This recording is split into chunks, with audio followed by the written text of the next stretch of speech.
Saudações, galera. Beleza? Bom, para a gente concluir então a capítulo sobre a filosofia da Renascença, vamos fechar hoje então com o enfraquecimento da Igreja Católica e todos os eventos que desencadearam esse enfraquecimento. Tranquilo? Bom, vamos lá. Primeiro a gente precisa ter em mente que três acontecimentos foram extremamente importantes para esse enfraquecimento da Igreja Católica. Mas eles foram importantes como parte de um todo, engrenagens parte de um todo. Isoladamente eles não foram tão impactantes. Talvez as novas igrejas cristãs tenham impactos mais significativos, mas os outros dois eventos, sozinhos eles não fizeram tanta mudança. Mas os três juntos criaram um enfraquecimento significativo da Igreja Católica. Que acontecimentos foram esses? Bom, primeiro a crítica dos humanistas, né? A escolástica.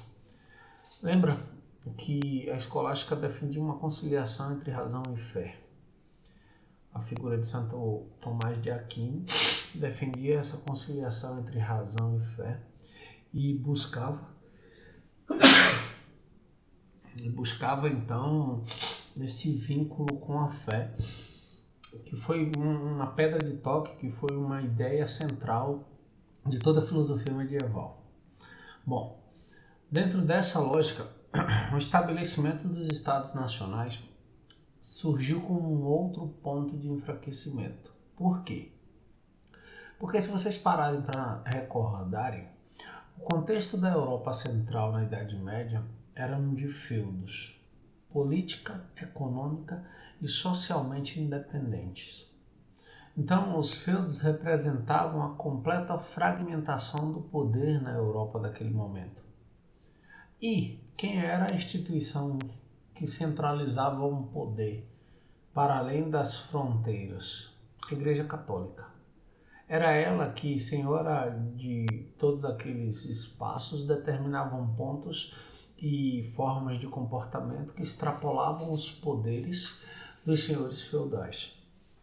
Com o surgimento dos Estados Nacionais, cada rei passa a ter autoridade sobre o seu território, sobre o seu Estado Nacional.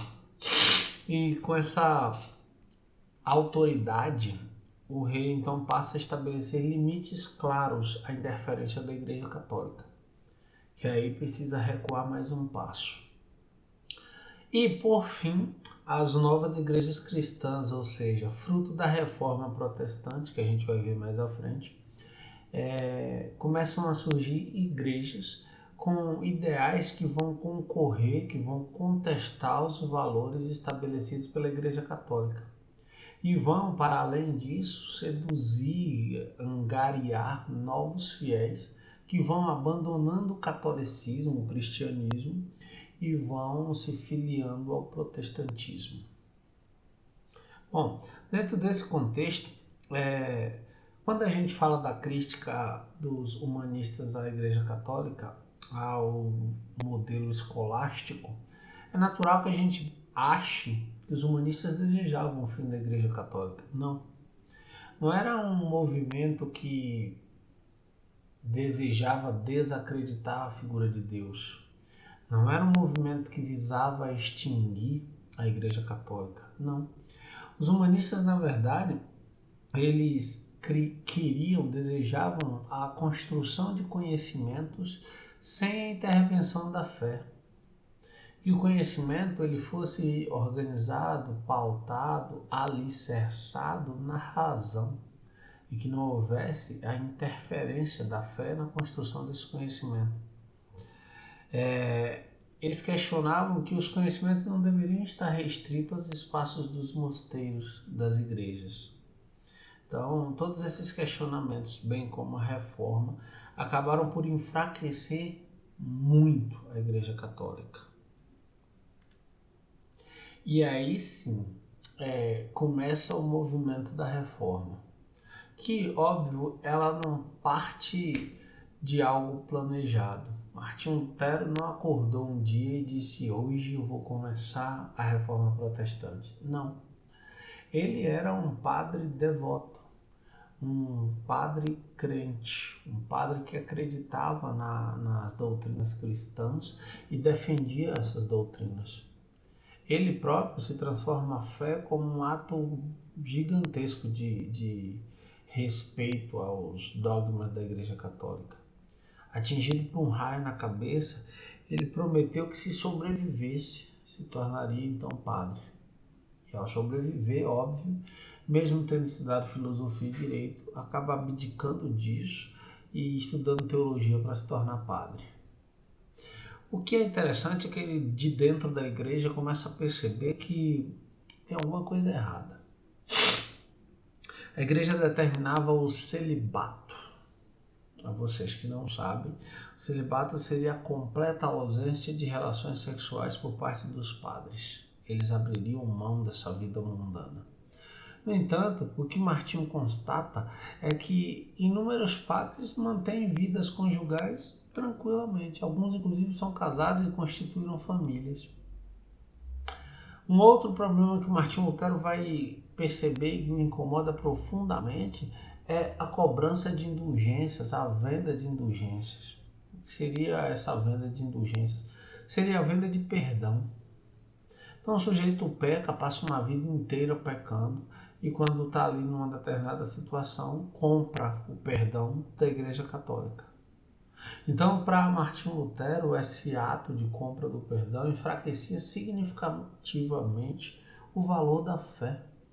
Porque ele dizia: como ou por que alguém vai ter fé, vai dedicar uma vida aos critérios, aos parâmetros, aos modelos da Igreja Católica, se ele pode tranquilamente pegar um determinado valor no final da vida e comprar esse perdão para todos os pecados que ele cometeu ao longo da vida?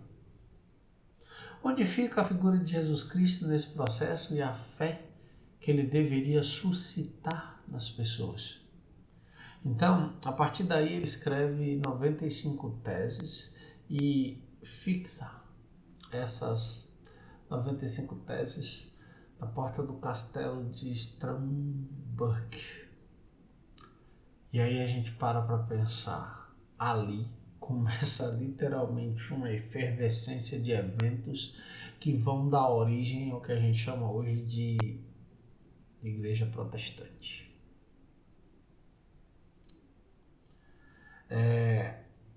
A igreja, óbvio, convida Martinho Lutero a negar tudo isso e diga: rapaz, você está equivocado, venha cá, reconheça que foi um surto, que foi uma atitude desequilibrada, negue tudo isso, fica todo mundo aqui numa boa e a gente está em paz. Martinho Lutero olha para a galera e diz assim: não, melhor não. Eu não acredito nas coisas que vocês defendem e vou continuar contestando o que vocês estão dizendo. Diante desse quadro, então, o Papa diz: então tu me paga. O que é que o Papa faz? Excomunga. Ou seja, jogam as pragas e diz: agora você caiu em desgraça. Agora você não é mais abençoado pela graça divina, você está excomungado. E aí Martinho fica ali na dele, pianinho. Depois que rola, Martinho Lutero então vai e publica em 1522, 5 anos depois do início dessa confusão toda, ele vai e publica o Novo Testamento da Bíblia em alemão. E aí você para e pensa: o que é que isso tem de extraordinário, Theo? O que isso tem de extraordinário? Você está me perguntando isso de verdade? Velho, lembrem de uma coisa, a gente já conversou isso algumas vezes. O conhecimento produzido na Idade Média era quase que em sua totalidade em latim. E um latim medieval. Um latim que já havia sofrido transformações nos caracteres linguísticos. Inclusive, uma das queixas dos humanistas era de que se retomasse o latim clássico. O latim que foi a língua usada por Cícero em seus discursos em Roma, que foi a língua utilizada por Sêneca em seus textos originais. E aí Lutero chuta o pau da barraca e corre antes que a lona caia na cabeça. Por quê? Porque ele publica em alemão. E ao publicar um Novo Testamento em alemão, ele literalmente ofereceu para todos os indivíduos que sabiam ler a possibilidade de que cada indivíduo pudesse ler a sua própria Bíblia. E não mais ficarem à mercê, ficarem expostos à leitura do padre, à interpretação do padre e à comunicação feita pelo padre. Olha que bagunça. E aí, essa atitude de Martim Lutero vai gerar uma divergência com a Igreja Católica, que ela vai dizer: você não podia ter feito isso. Aí você quebra minhas pernas, Martim Lutero. E ele disse: infelizmente é isso. E aí, óbvio, você deve estar se perguntando: sim, velho, mas e aí o que é que Martim Lutero estava contestando nesse processo todo? Primeiro, ele estava dizendo que a salvação ela só poderia acontecer pela fé. Porque se você pudesse comprar perdão, qual o sentido de ter fé? Se você pudesse chegar ali, pegar ali, juntar uma poupança, pegar no final da vida, uma vida inteira de pecados, pense aí, todos os pecados num único pacote, você chega e compra, diz: olha, pequei bastante, mas vou fazer uma aquisição aqui generosa, farei uma doação significativa para a igreja e quero as indulgências para que eu adentre o paraíso puro como um bebê. E aí Martinho diz: mas rapaz, como é que tu vai fazer isso? Se tu vai fazer isso mesmo, para que serve ter fé? Para que serve acreditar em Jesus? E aí ele vai começar a plantar as sementinhas de dúvidas nas cabeças de outros membros da igreja. Por quê? Porque ele tinha um prestígio muito grande. Ele era um estudioso, era um cara comprometido com os ideais da Igreja Católica quando ele fazia parte da Igreja Católica. E no momento em que ele questiona essa mesma Igreja Católica, os outros indivíduos começam a dizer: peraí, é Martim. Martim tinha um apego grande à igreja. Se ele está questionando isso, onde tem fogo, tem fumaça. Ou onde tem fumaça, tem fogo. Eu já não lembro desse ditado popular, mas enfim, serve o exemplo. E ele vai dizer uma outra coisa. Lembra que eu já disse lá atrás, quando a gente estava estudando Santo Agostinho no ano passado, que foi Santo Agostinho que desenvolveu o conceito de livre-arbítrio? Então, Santo Agostinho disse que nós somos livres para fazer escolhas, para o bem ou para o mal. E que Deus sabe dessas escolhas antes mesmo da gente fazê-las. Mas ele respeita essa liberdade. Quando você para pensar nessa perspectiva, é interessante. Só que aí, Lutero vai dizer assim: olha, o livre-arbítrio é um conceito vazio desde Adão e Eva. Porque no momento em que Adão e Eva escolheram pecar, a ideia de liberdade que o livre-arbítrio defende se perdeu. Deus sabe de tudo. Ele tem consciência das nossas escolhas antes mesmo da gente escolher. Então, na verdade, não são nossas escolhas. Elas servem a Deus. E daí ele cria o conceito de servo-arbítrio, uma escolha que serve. Dentro dessa lógica, ele vai dizer: olha, contrariando a interpretação da Igreja Católica, eu penso que os indivíduos, os cristãos, os fiéis, eles não precisam ir à igreja ouvir a interpretação do padre sobre a Bíblia. O ideal é que cada um leia a própria Bíblia e tire suas próprias conclusões sobre o que leu, sobre o que é certo e sobre o que é errado. A partir disso, ele está dizendo que a interpretação da igreja é desnecessária, porque cada indivíduo pode estudar por si só a palavra e interpretá-la dessa forma. E isso gera um movimento de buscar conhecer a Bíblia, que até hoje é muito mais forte nas igrejas de matriz protestante do que na igreja católica. Percebam que o estudo da Bíblia é feito com mais profundidade pelas pessoas que são protestantes do que pelas católicas. Pelo menos eu sou católico de nascimento e de educação, e tinha parentes próximos que eram protestantes, e eles tinham um domínio do conteúdo da Bíblia na adolescência, por exemplo, que eu não tinha, porque a igreja que eu frequentava não oferecia esse estudo profundo, enquanto a dos meus primos oferecia. Mas é só para elucidar. Bom, um outro nome importante da Reforma foi, sem sombra de dúvida, João Calvino. E se Lutero já tinha criado um problemão para a Igreja Católica, Calvino veio e jogou mais umas 2 ou 3 pás de confusão por cima. Por quê? Porque ele primeiro dizia, olha, não dá para comercializar a salvação. Ou você merece ou você não merece. Até porque, antes mesmo de você existir, põe entre aspas esse existir, já foi determinado se você está salvo, se você foi predestinado a ser salvo, ou se você foi predestinado a ser condenado. Então não adianta fazer muita coisa. Ou é ou não é. E ele vai dizer, como é que eu posso continuar aceitando que Jesus, que é a figura máxima do cristianismo, tenha levado uma vida simples, humilde, e a Igreja Católica represente o que há de mais luxuoso e que tem mais opulência, mais riqueza em torno dela? Que contradição! E aí ele vai dizer que, olha, existe uma predestinação. E como você vai saber se você foi predestinado a ser salvo ou foi predestinado a estar condenado? Simples. Olhe para a sua própria vida. Se você é uma pessoa afortunada, se seu comércio, se seus afazeres rendem bons lucros, se você vive com condições muito boas, você foi salvo. Você foi escolhido para ser salvo, porque essa boa vida é fruto de que Deus aprova suas condutas. Mas se você está lá endividado, está lá com o cartão Mastercard ligando para sua casa 3 vezes por semana,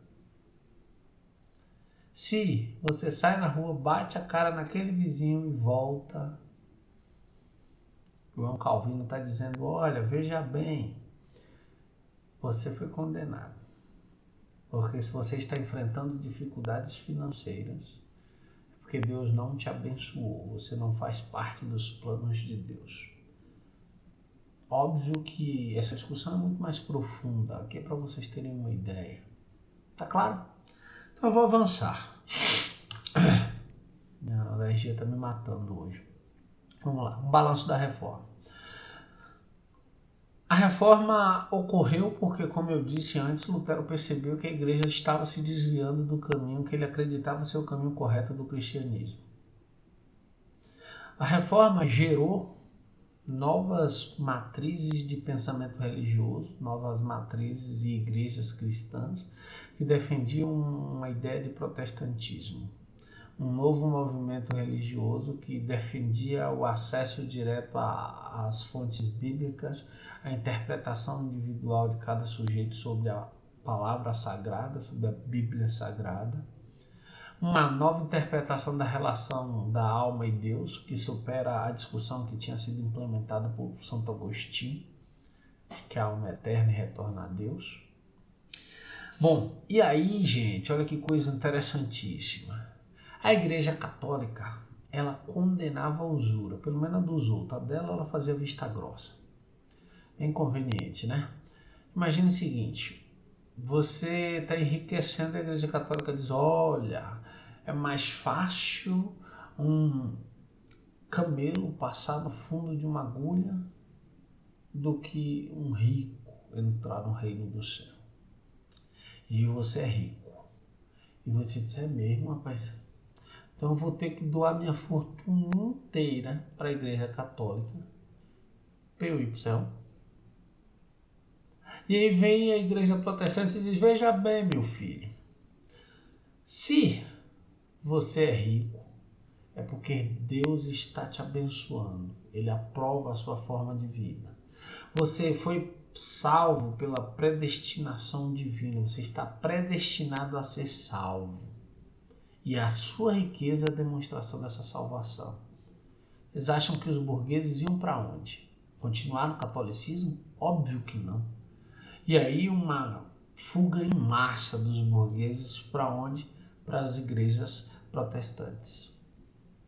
E aí, óbvio, tô rico, é porque Deus aprova. Olha que coisa linda.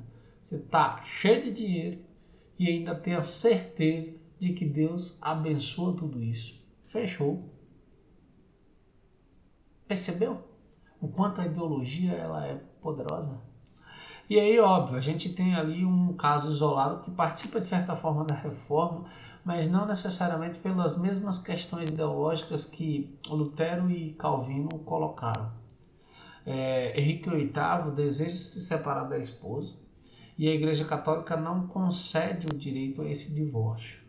E aí ele era rei e ele disse, então beleza, vocês não vão me dar o divórcio não, vão me obrigar a continuar casado, que eu não quero mais, eu quero casar com outra pessoa, então tá bom, a partir de hoje a Inglaterra não cede mais aos interesses da Igreja Católica, eu estou criando agora a Igreja Anglicana, e a maior autoridade da Igreja Anglicana sou eu, o rei.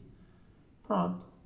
Óbvio, os interesses foram particulares, foram privados, mas mesmo assim ele se separou da Igreja Católica. Vamos adiante. E aí, para e pensa. Igreja Católica, cheio de um poder que ainda não se dissolveu, cheio de uma importância que ainda permanece. Você realmente acha que ela iria abrir mão desse poder, que ela iria simplesmente olhar e dizer, perdi, né? Fazer o quê? Um dia a gente perde, um dia a gente ganha. Óbvio que não. Ela realiza um movimento que fica conhecido como a Contra-Reforma, um movimento de resistência à reforma implementada por aqueles sujeitos. E aí, entre esses diversos movimentos, algumas coisas são implementadas, são colocadas para o movimento ali. Entre eles, primeiro ela se reúne a cúpula das principais lideranças da Igreja Católica, que permanecem reunidos de 1545 até 1563. Óbvio que, gente, a galera ia em casa dormir, saía para almoçar, pá, tô brincando. Essas reuniões aconteceram durante quase 18 anos e foram sendo tomadas decisões que iam criando formas de voltar a ter o poder que tinha antes, de resistir a essa expansão do protestantismo. E aí, óbvio, entre esses eventos, entre essas situações que foram discutidas lá no Concílio de Trento, a igreja determina que, a partir daquele momento, os padres seriam formados em seminários. Passariam um tempo de estudo, tomando consciência e aprendendo sobre a fé cristã, e só depois desse tempo de formação seria, então, alçados à condição de padre. Segundo, apesar do movimento iconoclasta que ocorre lá naquele período de quebra das imagens, essa coisa toda, a Igreja Católica continua a defender o culto à imagem, à Virgem Maria e a todos os santos. Ela, apesar do movimento da reforma, de dizer que cada indivíduo é responsável pela própria interpretação da Bíblia, ela continua a dizer, não, é a igreja quem faz a interpretação da Bíblia e socializa essa interpretação para todos os seus fiéis. Óbvio, ela não ia perder esse lugar de poder. Ela conseguiu convencer, não sei como, pessoas que foram emblemáticas questionadoras dos valores estabelecidos pela igreja. Exemplo, Erasmo de Roterdão. Erasmo de Roterdão escreveu um livretozinho, eu tenho aqui, já li algumas vezes, 2 ou 3 vezes, e é um livro delicioso, porque ele personifica, ou seja, ele dá características humanas para a loucura. e que se chama o elogio da loucura. E ao dar essas características para a loucura então fala no livro inteiro. E ela vai criticar um monte de gente, um monte de profissões, um monte de instituições, entre elas a Igreja Católica. No entanto, eu não sei que segredo a Igreja Católica sabia de Erasmo de Roterdã, porque apesar de ser um crítico dela, ele acaba se posicionando contra Martinho Lutero, atacando Martinho Lutero e a Reforma Protestante e defendendo a Igreja Católica. Nesse bojo todo, nesse contexto histórico todo, a Igreja Católica libera uma lista chamada o Index de livros proibidos, livros que deveriam ser destruídos porque propagavam, porque espalhavam ideias que contrariavam os interesses da Igreja Católica. E não menos importante, ela incentivou a criação de ordens religiosas com o fim de colonizar ideologicamente, de catequizar os povos das terras recém-descobertas por seus países. Portugal é um país católico, Espanha é um país católico, e esses países tinham recém-descoberto, entre aspas, as Américas. Logo, era a responsabilidade desses países, dessas ordens, catequizar, conquistar novas almas para o catolicismo, já que ela havia perdido tantas para o protestantismo. Está claro esse movimento de resistência à reforma, que ficou para a história como um termo de contra-reforma? Se está claro, eu irei avançar. Bom, entre esses atos de resistência, o Santo Ofício, a Santa Inquisição, também é reacionada. Ela que tinha sido implementada lá no século XIII, volta agora com toda a força para queimar literalmente gente que discordava da igreja. Para perseguir, para prender, para silenciar, para queimar. Para demonstrar dessa forma o poder que a Igreja Católica ainda tinha. Mas isso não freou todo o movimento de busca de conhecimento que aquele momento histórico estava realizando. E aí novos estudos começaram a surgir sobre a natureza. Estudos que questionavam os modelos anteriores. Olha que coisa interessante.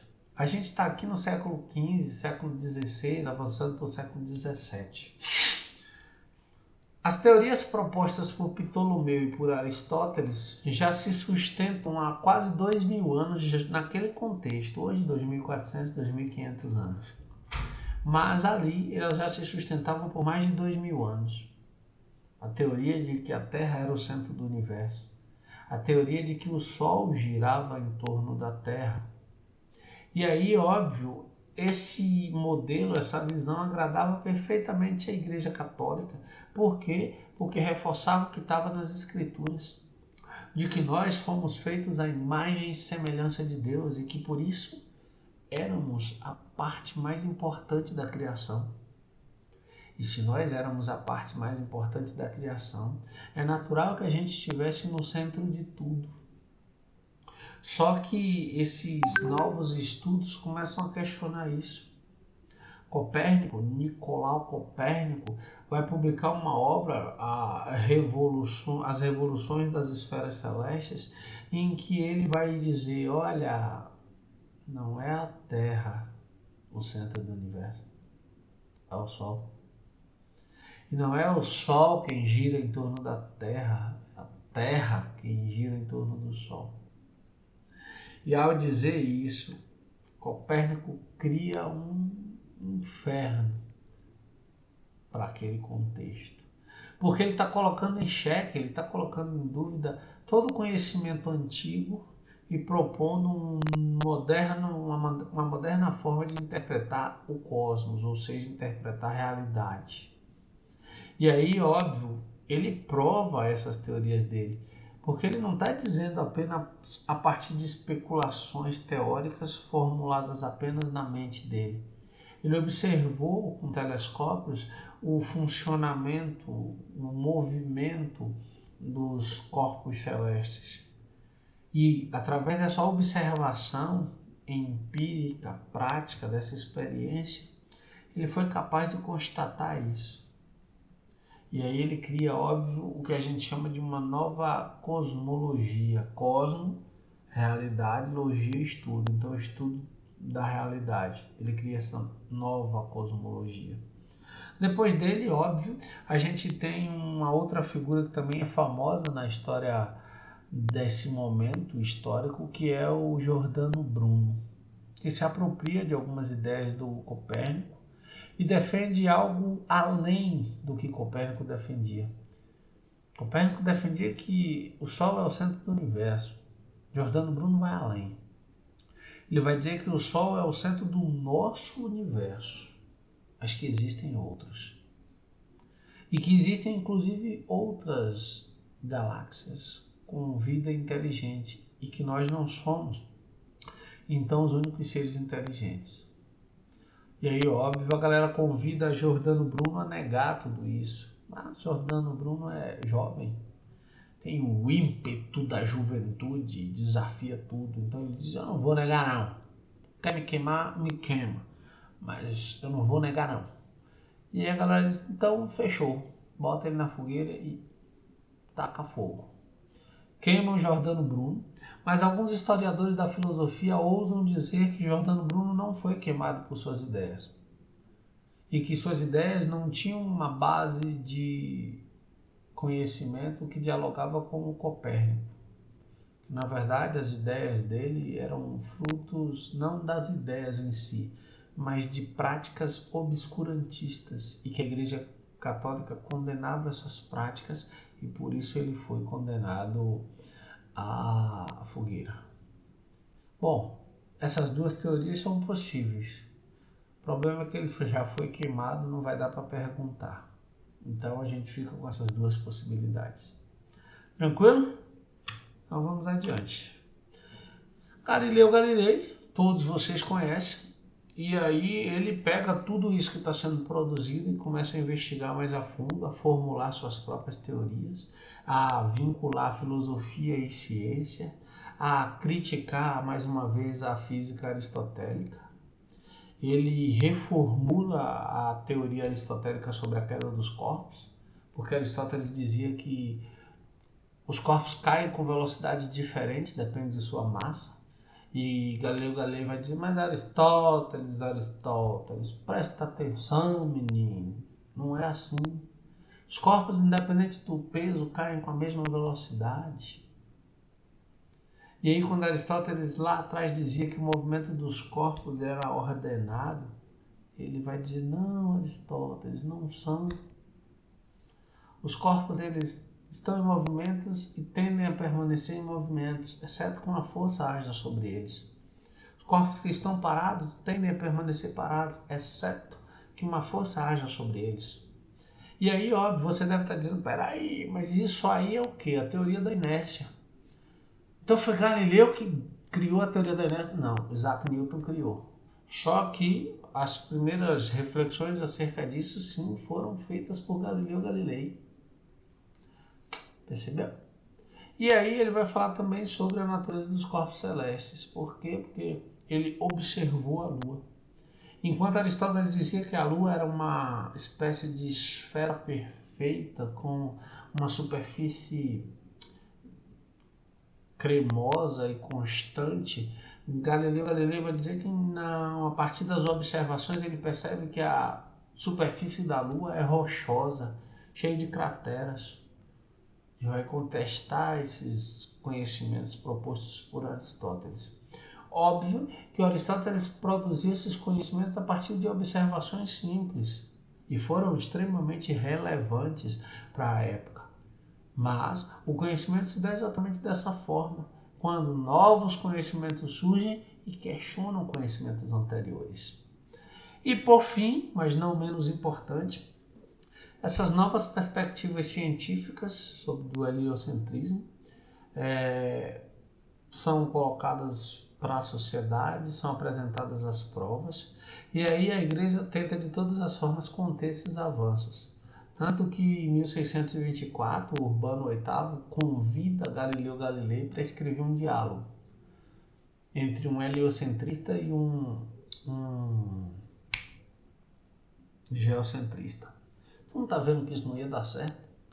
Galileu Galilei vai dar o nome de Simplício para o geocentrista e Urbano fica pelas tampas. Condena então Galileu Galilei à prisão domiciliar perpétua. Tu vai morrer sem sair de casa. Se vocês estão reclamando porque não estão podendo sair agora na quarentena por um ano, imagina tu passar o resto da vida condenado a ficar dentro de casa. Percebe? E só em 1992 o Papa João Paulo II pede desculpas públicas em nome da Igreja pelo que ela, a Igreja Católica, fez a Galileu Galilei. E, por fim, último slide, Isaac Newton, considerado o pai da física moderna, considerado um dos homens mais importantes para o desenvolvimento da física nesse momento da história, escreveu uma obra máxima chamada Princípios Matemáticos da Filosofia Natural e fez contribuições absurdas para a física moderna. Entre elas, talvez uma das mais conhecidas de suas teorias, a teoria da gravidade, a qual, dizem, ele estava sentado embaixo de uma macieira quando uma maçã caiu-lhe na cabeça e ele refletiu: por que as coisas caem? E aí Galileu Galilei tinha dito antes, Isaac Newton concordava e pelo jeito os cientistas continuam concordando. A matemática é a linguagem do universo. O alfabeto usado por Deus para criar o cosmos, ou seja, para criar a realidade. Perdoe-me, eu me alonguei um pouco na aula, mas eu estava muito feliz com esse conteúdo e queria transmitir essa felicidade para vocês através da aula. No mais, eu fico por aqui. Muito obrigado pela atenção e a gente se vê em breve numa live para tirar dúvidas sobre esse assunto. Tchau, tchau, galera!